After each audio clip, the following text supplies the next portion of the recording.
Dostal som sa k fotografii cez street fotografiu. Keď som fotil street aj dokument, tak mi všetci hovorili, že fotím prevažne architektúru a až sa mi to vyčistilo na samotnú architektúru. Pre mňa architektúra je to aj o tom priestore, je to samozrejme o tom svetle, ale zároveň je to o tých líniách, o tej horizontále, vertikále, diagonále, takisto aj svetlo dokáže kresliť línie a podporí tú architektúru v tých líniách. Je to úžasné, je to skvelé.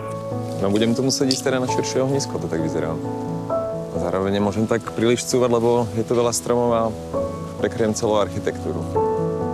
Nemám rád úplne široké objektívy a určite, keď sa používajú, tak u mňa, keď je to nutné, aby som tam tú budovu celú dostal, nakoľko niekedy nie je možné odstúpiť, tak určite to nechcem fotiť nejak diagonálne, s nejakým podhľadou, s uhlom. Nakoniec ten veľmi širokouhlý objektív dáva tomu veľkú dynamiku a ja som skôr zástanca a celkovú tú architektúru vidím veľmi až tak puristicky, veľmi jasne.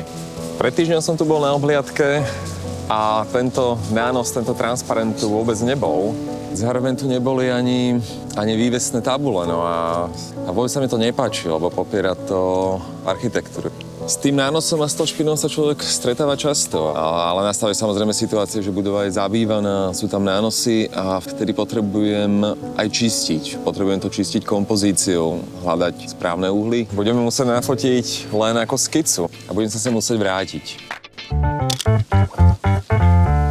A túto budovu som si vybral z toho dôvodu, že má veľmi silne otvorený priestor a bola navrhovaná v určitých princípoch.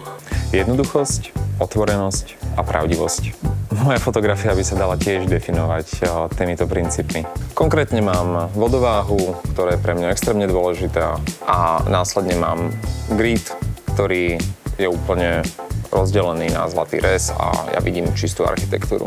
Mám nastavený RAW, čiže fotím do surového formátu. Mám tu celoplošné expozičné meranie. Momentálne mám nastavenú Xlonu 11, čiže mám zaslonené na 11F. Fotím architektúru, čiže potrebujem mať aj v prednom pláne, strednom pláne, aj v zadnom pláne čo najväčšiu hĺbku ostrosti.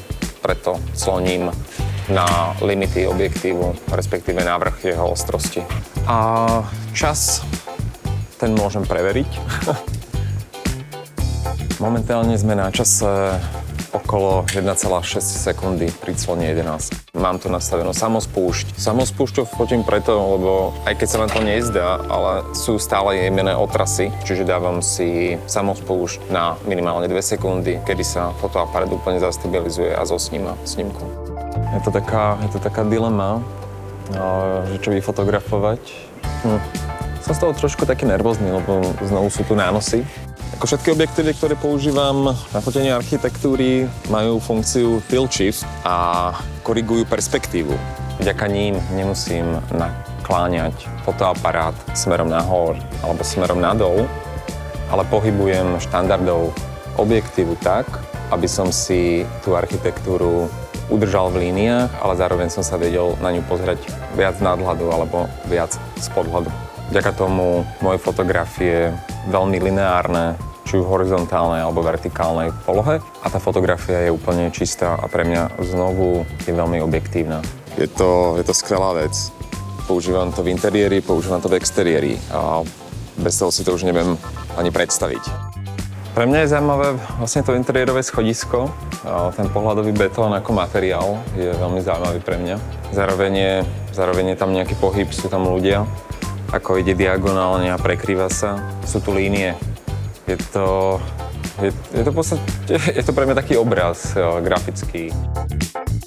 Mám rád prítomnosť človeka v architektúre, nakoľko architektúra bola budovaná pre človeka a človek v nej plní určitú funkciu, čiže som veľmi rád, keď je to pre mňa mierka, zároveň je to pre mňa život, lebo architektúra je živá. Je to preferencia každého klienta a niektorí majú radi úplne vyčistenú architektúru a niektorí sú tam toho človeka. Samozrejme, treba nájsť tú mieru, aby toho nebolo veľa, ako vo všetkom. Treba hľadať v tom tiež určitú estetiku, počkať si na tých správnych ľudí a na ten pohyb. Človek, ktorý je v pohybe, je to pre mňa na fotografii estetickejšie, ako keď je úplne zmrázený. Dodáva to tej fotografii a trochu tej dynamiky. Do toho statického vstupuje prvok, ktorý je jemne v pohybe, čo je príjemný kontrast, ale zároveň to pre mňa podporuje tú fotografiu.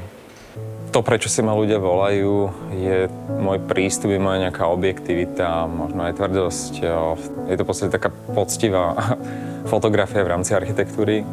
Zároveň mi hovoria, že vidím dobre priestor, že vidím súvislosti, vidím priehľady, že uvažujem veľmi podobne ako tvorca architektúry. Mladým začínajúcim fotografom architektúre by som odporúčil, je dôležité vedieť, čo vás baví a ísť za tým. Snažiť sa byť autentický a priniesť samého seba, lebo len tak vaša fotografia môže získať rukopis, ktorý bude rozpoznateľný. Ako dlhodobo musíš ísť za tým svojím, to vieme. Že musíš mať tú diskusiu s tým klientom a musíš ho rešpektovať, ale na druhej strane, že dlhodobo, keď sa chceš vyvíjať, tak potrebuješ mať svoju víziu, ktorou ideš, lebo inak stagnuješ, inak sa opakuješ.